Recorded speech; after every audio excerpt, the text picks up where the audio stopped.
Lucas, capítulo 8, de 40 a 42 e depois a partir do 49 até o final do capítulo.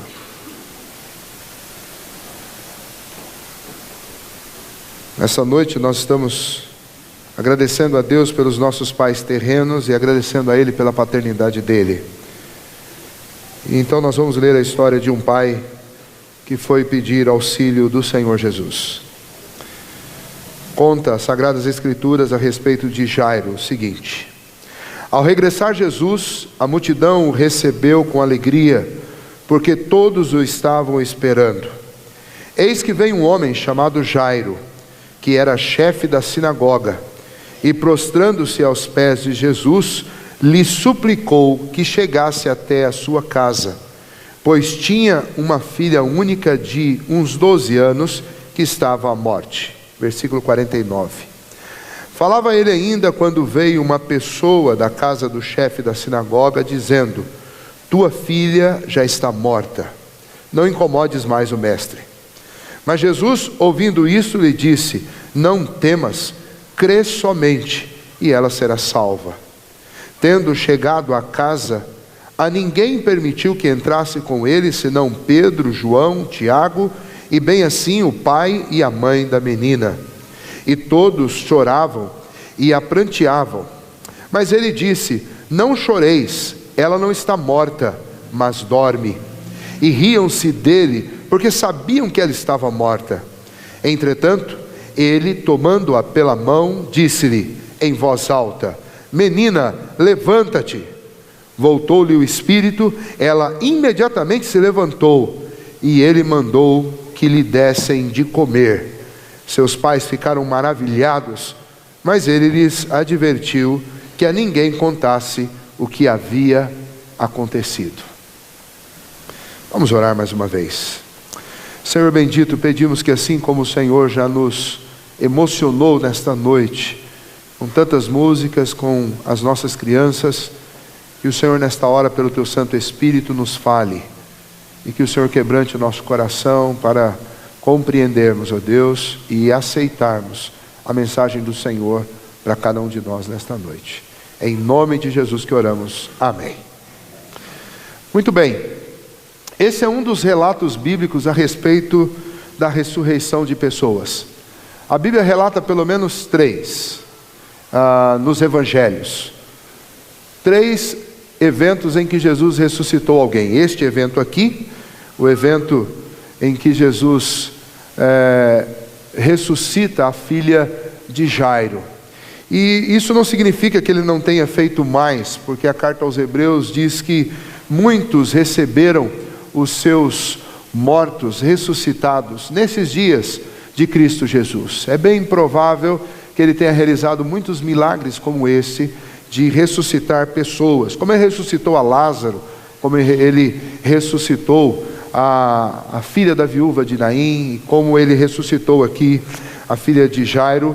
O Senhor Jesus fez isso outras vezes, e com certeza ao longo da história, e nós nem sabemos, em casos de pessoas que para nós são anônimas, Jesus já fez isso. Isso não é novidade, isso é sim espantoso para nós, porque é uma demonstração de poder com a qual nós não estamos acostumados nem a ouvir e nem a ver. Mas este é um relato assim, e esse relato tem muitos fatos extremamente interessantes para nós, principalmente considerando que este homem aqui é um pai, chefe, líder de uma sinagoga. Para entender a importância desta procura que este homem faz a Jesus, eu preciso voltar um pouquinho no tempo. Nos dias do Senhor Jesus, haviam muitos mestres que interpretavam a lei de Moisés, que interpretavam o Antigo Testamento. Esses mestres eram, alguns deles, escribas, que eram copistas do Antigo Testamento. Alguns eram fariseus. Fariseus eram membros de uma seita judaica que era extremamente radical, fundamentalista, e uma seita que zelava dos princípios e leis que eles tinham recebido através do Antigo Testamento, associados a tradições que ao longo dos anos estes judeus foram acoplando à fé que eles tinham em Deus, e de tal maneira que nos dias de Jesus o próprio judaísmo, que é a religião que o povo judeu, o povo de Deus, acabou criando ao longo dos anos para servir a Deus, o judaísmo se tornou tão grande, tão autossuficiente e fornecia tantas tradições, tantos cerimoniais próprios do judaísmo, que o judaísmo se tornou algo estranho à própria lei que o originou, que era aquelas comunicações de Deus do Antigo Testamento. E quando Jesus veio ao mundo, quando ele se encarnou, os líderes, os próprios líderes judeus, os escribas, os fariseus, os líderes de sinagoga, como neste caso aqui Jairo, faziam oposição a Cristo, porque primeiramente, eles não reconheceram que Jesus fosse o Filho de Deus, eles não o reconheceram como Filho de Deus, não o adoraram como Filho de Deus e não obedeciam. Segundo, esses líderes, eles faziam oposição a Cristo porque Jesus interpretava Moisés, interpretava o Antigo Testamento de uma maneira que eles não estavam interpretando, porque eles tinham deixado a essência daquilo que Deus tinha ensinado, e eles tinham misturado aquela religião, uma porção de outras tradições deles, e eles estavam então deturpando a fé legítima que Deus tinha ensinado, através dos profetas, através das visões, através das revelações do Antigo Testamento. E quando Jesus vem e interpreta corretamente, os líderes do judaísmo resistem a Jesus, fazem oposição a Cristo. E então, nesse contexto, seguir a Cristo era um grande desafio, porque seguir a Cristo significava se tornar membro de um grupo, um conjunto de discípulos que estavam sendo perseguidos. Este evento acontece no último ano de ministério de Jesus, que foram 3, e nesse último ano de ministério de Jesus, Jesus centraliza o seu ministério próximo a Cafarnaum, dentro da região da Galileia, e nesta região ele concentra as suas pregações, os milagres que ele fazia, porque se ele descesse para Jerusalém, havia uma forte oposição a ele lá, e se ele voltasse lá, ele seria realmente preso, como foi quando ele voltou. Mas nesse período que ele está aqui realizando milagres, pregando, ensinando, libertando as pessoas, aqui na região da Galileia, que é em torno do mar da Galileia, enquanto ele está ali, acontecem esses eventos que Lucas narra aqui para nós. E mesmo lá naquela região, havia oposição a ele, e aqueles que seguiam a Jesus eram mal vistos dentro da sociedade. Agora pensem vocês, um líder como Jairo é um líder de uma sinagoga, ele é o chefe de uma sinagoga, é o chefe de uma comunidade que interpretava a Bíblia de uma maneira diferente de Cristo e que tinha oposição a Cristo. Um chefe desses, um belo dia, procura Jesus. E qual o motivo dele procurar Jesus? O motivo é que ele tinha uma única filha, ela tinha aproximadamente 12 anos, segundo o relato de Lucas. Este fato é um fato importante também para nós, porque dentro daquela cultura era veementemente proibido evitar filhos. Os métodos anticonceptivos não eram aceitos, especialmente para aqueles que eram religiosos e seguidores do judaísmo. Para um chefe então de uma sinagoga nem se fala. Ter uma única filha de 12 anos significa que algum problema sério aquele homem junto com a sua esposa tinham. Alguma dificuldade grande eles já passavam há alguns anos, e a prova disso é que eles tinham uma única filha, quando naquela época o normal era terem 20, 15, 10 filhos, e aqui este homem tem apenas uma filha. E esta filha aqui no caso está doente. E então quem vai atrás do Senhor Jesus não é o chefe da sinagoga, mas é um pai que está à procura de socorro para a sua filha. Um pai que já não está mais se importando com a sua reputação, nem com as questões doutrinárias, com as brigas religiosas entre os seus e o Senhor Jesus e os discípulos de Jesus, mas um pai que vai fazer o papel de pai. Bom, olhando então para essa história, eu gostaria de observar com vocês na vida de Jairo e da maneira como Jesus vai tratá-lo e vai tratar este caso, alguns princípios para nós que somos pais, para nós aplicarmos a vida dos nossos filhos na nossa família e a nossa própria vida. Quais os princípios que eu posso aprender neste relato, nessa narrativa que é feita aqui? Bom, em primeiro lugar, eu posso dizer que Jairo era um bom pai. E por que eu posso afirmar que Jairo é um bom pai? Jairo era um bom pai porque ele criou a sua filha num ambiente que era absolutamente controlado por uma cosmovisão cristã, por uma cosmovisão bíblica, por uma cosmovisão teocêntrica. Como é que eu sei disso? Bom, eu sei pelo fato dele ser um chefe de sinagoga. O chefe de sinagoga, ele precisava conhecer de uma maneira absoluta o Antigo Testamento. Conhecer de tal maneira que quando as crianças tinham que passar por um rito de iniciação do judaísmo, elas tinham que vir ao líder da sinagoga, ou especialmente se elas fossem ao templo, elas tinham que ir ao sumo sacerdote, ao sacerdote, e elas tinham que falar um passo do Antigo Testamento, um passo do Pentateuco de cor. E quem estava ali deveria saber para poder comprovar se estava certo ou não. Então, um homem que chega ao posto de chefe de uma sinagoga é no mínimo um homem que tem um conhecimento muito profundo do Antigo Testamento. É um homem que tem um conhecimento sobre princípios e valores que regem o povo que é chamado povo de Deus. E mesmo que existisse ainda dentro do judaísmo distorções como existiam, aquela criança, aquela menina foi criada dentro de um contexto muito religioso, um contexto onde valores firmes foram transmitidos a ela, um contexto onde princípios de fé foram ensinados para ela, um contexto em que aquela criança foi resguardada pela convicção e pelos princípios e valores que norteavam a vida de seu pai, de sua mãe e de seus familiares. Então, embora eu tenha nesse texto que lidar com essa questão da dificuldade que existia entre os líderes das sinagogas e Cristo, eu posso dizer que este homem estava criando sua filha no melhor ambiente onde um homem pode criar os seus filhos.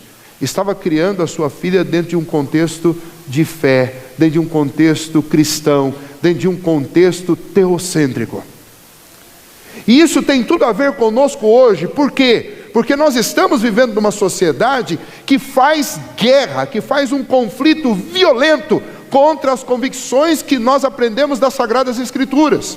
Mas em contrapartida, o que é antagônico nessa situação é que volta e meia alguém diz: olha, o que está faltando no mundo é religiosidade, está faltando nas pessoas temor, está faltando nas pessoas um pouquinho de fé. Tem um desses apresentadores de programa que é muito popular, que chama-se, ou é apelidado de Ratinho, e algum tempo atrás aconteceram alguns episódios muito violentos lá em São Paulo, e um dia eu estava passando os canais da televisão, e ele estava lá fazendo um desabafo, dizendo as seguintes palavras: o que está faltando no nosso país é religiosidade, o que está faltando nos nossos jovens é fé, os pais precisam ensinar alguma coisa para os seus filhos. Eu falei, que absurdo isso, né? Que absurdo o ponto que nós chegamos. Homens, eu não sei se ele é cristão ou não, mas homens públicos chegam ao ponto de desabafar dizendo que o que está faltando para as nossas crianças, para os nossos jovens, para os nossos adolescentes é fé, é alguma coisa no que acreditar. E o que ele estava dizendo é a mais absoluta verdade. Nós convivemos num mundo que está cheio de jovens, adolescentes, que estão se entregando a loucuras, como aquelas que são propostas pelo Estado Islâmico, de matarem a si mesmo e levarem consigo dezenas de outras pessoas, dentro do radicalismo daquela fé. E existem jovens que abraçam isso. E por que eles abraçam isso? Porque realmente eles até hoje não acreditaram em nada. Eles não receberam princípios, eles não receberam valores, eles não receberam orientação, eles não têm esperança, eles não sabem o que esperar do futuro. E por quê? Porque infelizmente seus pais não têm lhes ensinado nada, exceto que na vida você tem que ganhar dinheiro e tem que sobreviver a qualquer custo. Porque infelizmente parece que esse foi o último discurso que sobrou para a maioria dos pais. Dizer para o filho: filho, olha, na vida é o seguinte, ou você mata ou morre, ou você passa por cima ou vão passar por cima de você. E infelizmente esse é o único discurso que a gente ouve pai dizendo para filho. Mas este homem aqui, eu posso dizer que ele é um bom pai, embora ele vai ter dentro da sua convicção de fé alguns equívocos, mas na maioria das coisas ele está acertando, porque ele está trazendo a sua filha dentro de um contexto que é um contexto de fé. E é isso que você precisa fazer, é isso que nós precisamos fazer, nós pais.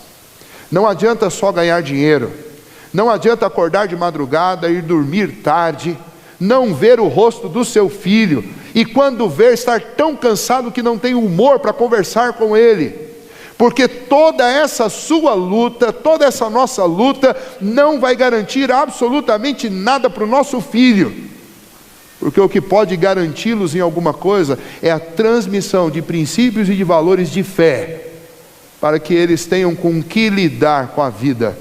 Dinheiro acaba, tesouros podem ser dissipados facilmente, mas princípios e valores ninguém rouba do homem, é um tesouro que ninguém pode tirar. Então, bons pais são aqueles que ensinam aos seus filhos o caminho que eles devem andar, o caminho que eles devem seguir. Bons pais são aqueles que apresentam Deus para os seus filhos, e os ensinam, naquilo que você conhece, ensinam os seus filhos a respeito de Deus, ensinam-os a temer a Deus, ensinam-os a buscarem a Deus, ensinam-os a amarem ao Senhor, como o Senhor tem nos amado. Mas além disso, o fato mais interessante e pitoresco da história é que Jairo, vendo a sua filha doente, não tendo como resolver o problema, o texto diz que ela estava à morte, significa que ela estava desenganada, ele procura Jesus, e isso é absolutamente singular, porque é o único líder de sinagoga que vai procurar Jesus, porque os líderes de sinagoga faziam oposição a Cristo, e então Jairo me ensina uma outra lição, quando ele faz isso.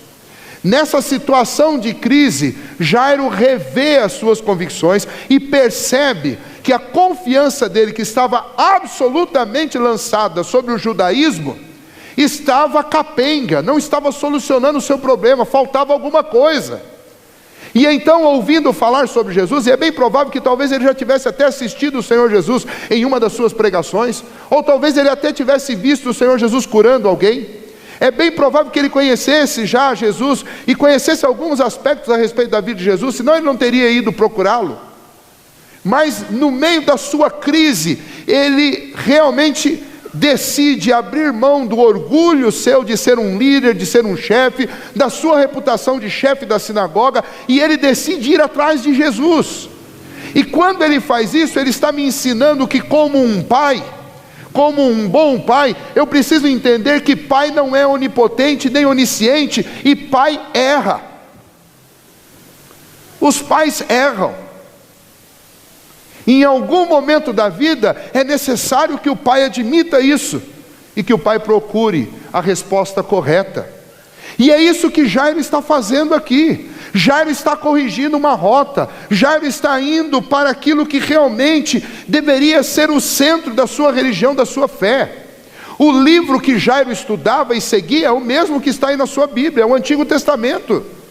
Mas em algum momento daquela religião, ela se desviou da verdade, ela associou tradições junto com a pura e simples revelação da palavra do Senhor. E nesse momento essa igreja se desviou, mas este homem, numa hora de crise, ele admitiu que havia algo errado com a sua fé, havia algo errado com a sua religião, havia algo errado com aquilo onde ele estava depositando a sua confiança, e então ele vai atrás de Jesus. E é interessante, se você ler este mesmo relato lá em Marcos, no capítulo 5, de 21 a 24, o texto de Marcos fala que quando ele chegou até Jesus, ele disse: Senhor, vá até a minha casa e impõe a mão sobre a minha filha e ela será curada.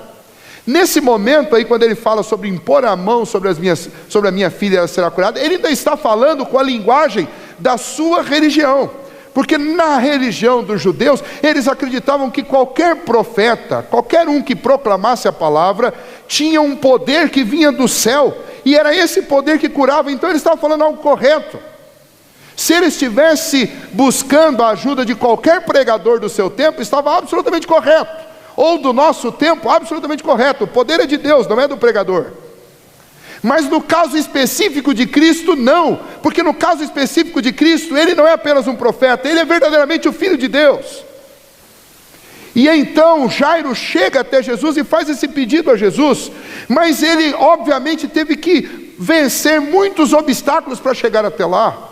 Provavelmente os seus companheiros, o seu conselho dentro da sinagoga disse: você não pode fazer isso, você vai desconstruir nossa religião. Imagine você, o líder de uma sinagoga, e falar com Jesus. Ou outros poderiam até ter dito para Jairo: Jairo, se você fizer isso, você vai perder o seu posto de chefe da sinagoga. Ou talvez alguém dissesse para ele: Jairo, isso que você está fazendo é loucura. Se a nossa religião não pode resolver o problema da sua filha, ninguém mais poderá. Mas Jairo não deu ouvido a nenhum destas vozes, se é que ele as ouviu, eu estou aqui supondo. O fato é que ele foi até Jesus. E ir até Jesus para um líder de uma sinagoga era assinar o atestado de que ele tinha cometido vários erros nas suas convicções. E agora ele estava ajustando. E está aqui uma lição para nós, pais. Bons pais não são aqueles que sabem tudo, mas são aqueles que admitem que não sabem. Admitem que precisam consertar coisas. Admitem que precisam corrigir rotas. Bons pais ensinam os seus filhos que eles não devem morrer no erro por teimosia. Bons pais ensinam os seus filhos que nunca é tarde para corrigir alguma coisa que não está certa na vida. E é isso que nós aprendemos com Jairo. Jairo faz uma correção de rota na sua vida, para ir atrás de socorro para a sua vida. A partir do versículo 49, nós lemos que um certo mensageiro, e pela maneira como o texto foi escrito, parece que era um mensageiro bem delicado. Ele chegou e, sem dourar pílula, já disse: olha, pode parar de incomodar Jesus, porque a sua filha Jairo morreu. Imediatamente quando ele diz isso, Jesus entra nesta conversa. E é interessante que, quando foi que isso aconteceu? Depois do pedido de Jairo, Jesus, na mesma hora, toma caminho em direção à casa de Jairo. Só que no caminho aparece uma mulher, uma multidão estava em cima de Jesus, querendo que ele fizesse alguma coisa por eles, e aparece uma mulher com um fluxo de sangue, que ela não conseguia, já tinha gastado todo o seu dinheiro, estava há décadas sofrendo com aquilo, e nada a curava. Ela tocou as vestes de Jesus, Jesus a curou. E enquanto estava acontecendo esse tumulto, e eles estavam tentando ir para a casa de Jairo, aconteceu que veio este mensageiro e contou que a filha de Jairo tinha falecido. Jesus ouve isso e diz para Jairo o seguinte, veja só o versículo 49, na segunda parte do versículo: tua filha já está morta, não incomodes mais o mestre, foi o recado. Versículo 50, mas Jesus, ouvindo isso, lhe disse: não temas, crê somente, e ela será salva. Jesus entra na história e aí Jesus se dirige para Jairo e fala: Jairo, não dê ouvidos para isso que estão te dizendo. Eu quero uma única coisa de você, Jairo. Eu quero que você creia em mim. Creia, e a sua filha será salva. Bons pais aprendem a confiar em Jesus Cristo. Bons pais confiam o futuro dos seus filhos a Cristo, porque a única segurança que eu posso ter a respeito da vida dos meus filhos é Cristo, nenhuma outra. É interessante que nós olhamos para essa história e a gente pensa assim, lá por dentro, você que é pai que está ouvindo, talvez já pensou assim: eu não queria estar nessa situação. Graças a Deus minha filha ou meu filho estão lá embaixo, eles acabaram de cantar aqui, graças a Deus não é comigo esse negócio. E sabe por que a gente pensa isso? Porque a gente tem a falsa ideia de que saúde, que vigor físico, que boa casa, boa roupa, boa comida é segurança a respeito de vida. Nós somos criados por Deus, nós existimos porque somos sustentados pela poderosa mão de Deus, e a nossa vida dura o tempo que Deus quer, e não há saúde humana, não há roupa, comida, casa, segurança humana que assegure a continuidade da vida de ninguém. Nós todos estamos aqui hoje, mas nenhum de nós sabe com certeza o que vai acontecer daqui meia hora. Então vejam só, o quadro em que nós nos encontramos aqui nessa noite. A nossa vida, especialmente nós pais, não é diferente da vida de Jairo. A situação que nós passamos hoje não é diferente da situação que estava passando Jairo. Ou vocês pensam que os teus filhos, os nossos filhos, têm mais chances de viver do que aquela filha de Jairo tinha? Eu afirmo a vocês que não. Afirmo a vocês que não, por quê? Porque a Bíblia é muito taxativa em dizer que a nossa vida está nas mãos do Senhor. A vida do seu filho está nas mãos do Senhor. Ele deu e Ele tira na hora que Ele quer. Como é que eu posso ter segurança? Jesus olha para Jairo e diz: Jairo, crê somente, crê, e a sua filha será salva. Nós estamos, vou repetir, nós estamos iludidos dentro de uma sociedade consumista que diz para você que assegurar o futuro do seu filho é trabalhar feito um louco para conseguir ajuntar dinheiro, para garantir uma boa faculdade, para o seu filho fazer uma boa faculdade, ter um bom curso, ter uma boa profissão, e aí você assegurou o futuro dele. E eu digo para você, você não fez nada a não ser perder o tempo de transmitir princípios e valores para o seu filho, de conviver com ele, de desfrutar dos poucos anos que os nossos filhos passam conosco. Agora, não, pastor, eu estava garantindo o futuro do meu filho. Não estava, porque a garantia do futuro do seu filho está nas mãos de Deus. Crê e ele será salvo. Crê e ele será salvo. O que um bom pai faz? Um bom pai crê em Cristo Jesus e confia a sua própria vida e a vida dos seus filhos a Deus.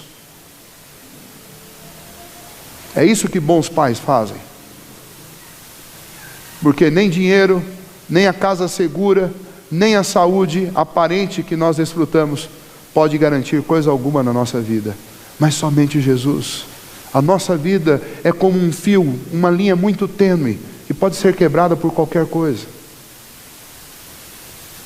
E o que pode trazer segurança ao coração de um pai é transmitir valores que sejam valores absolutos, firmes, bíblicos para o filho.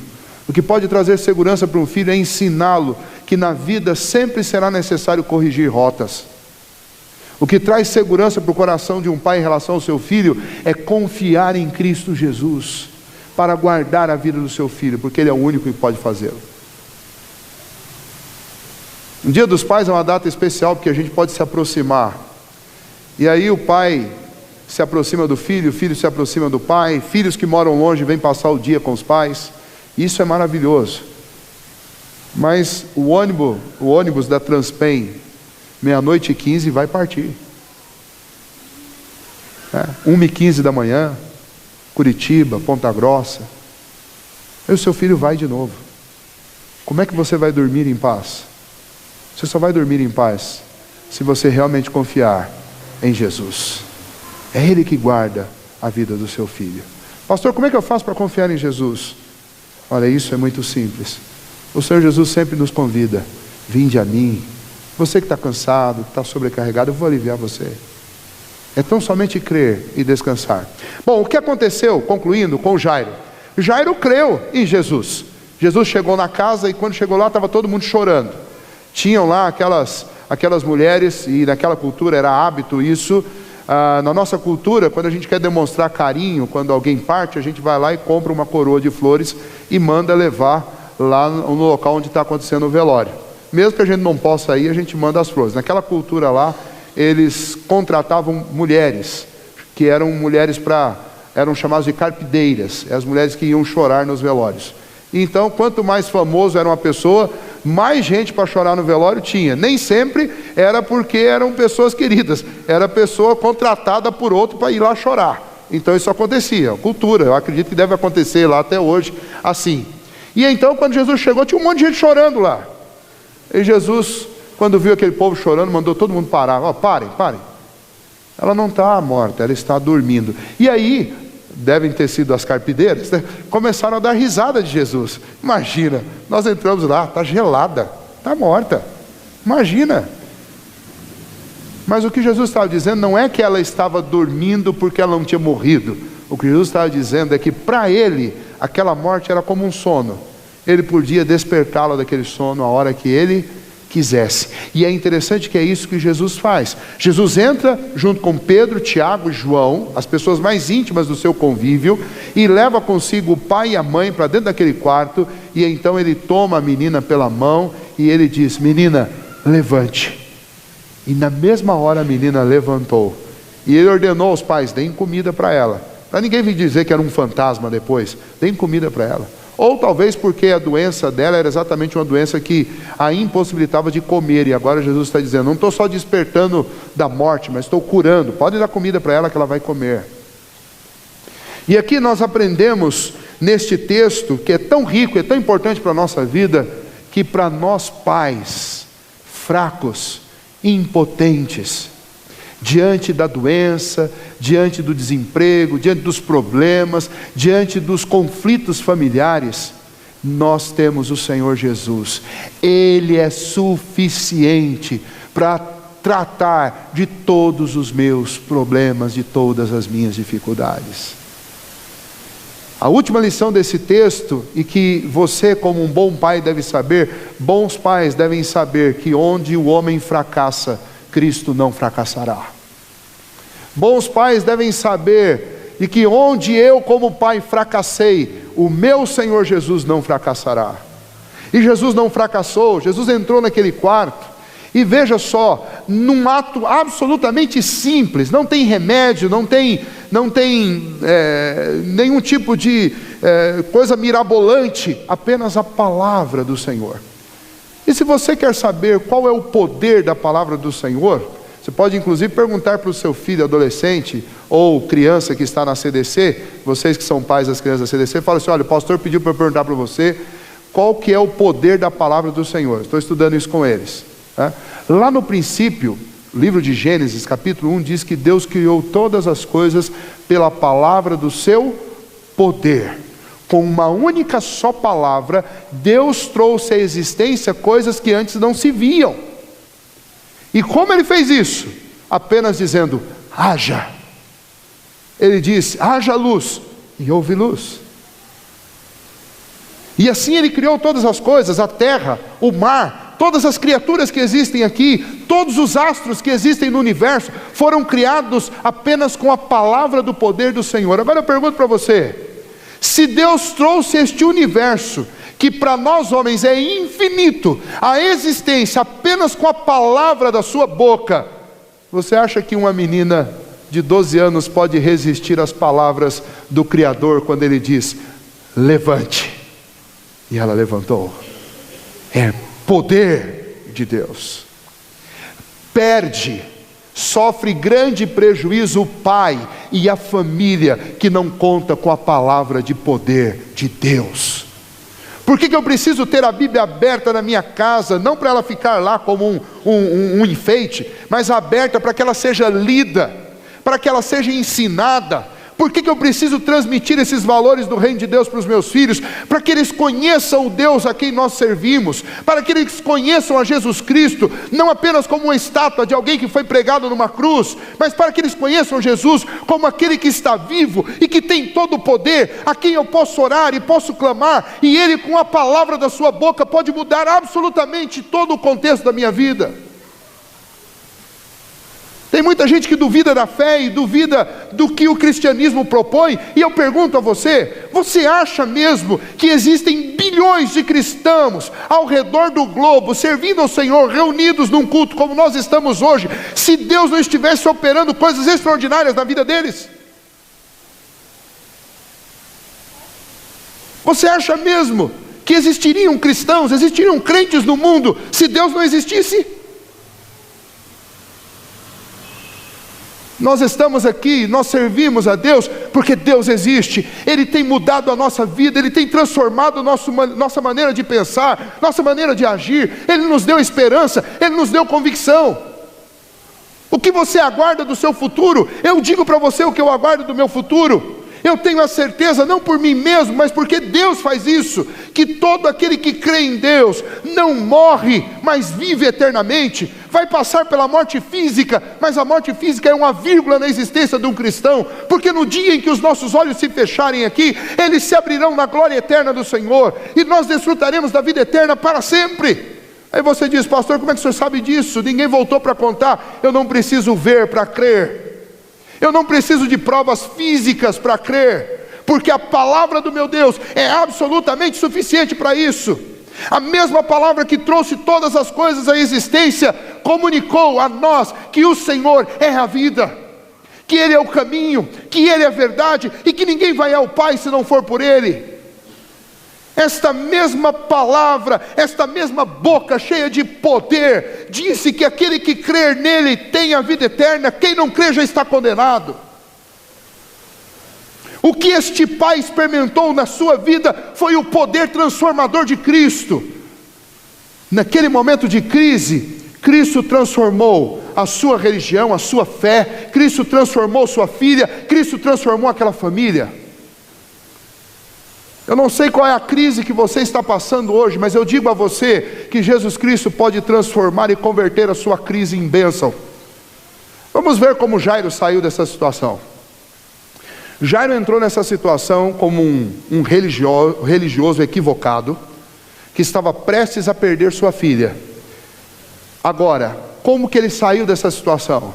Ele saiu como um homem fiel, que estava com a sua religião bem orientada, porque ela estava centrada em Cristo agora, e a sua filha estava viva. E então agora ele era um pai excelente, não apenas um bom pai, mas agora ele era um pai excelente, porque ele transmitiu valores para os seus filhos, ele ensinou a humildade aos seus filhos, a humildade de reconhecer que homens erram, mesmo quando eles são pais, eles erram. Ensinou a sua filha que deveria buscar a Jesus, porque Jesus é aquele que realmente pode me socorrer nas minhas tribulações.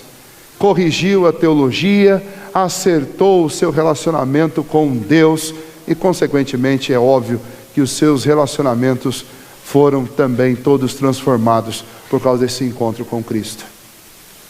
Cristo transforma a nossa crise em um banquete, em um manancial, em um momento muito feliz.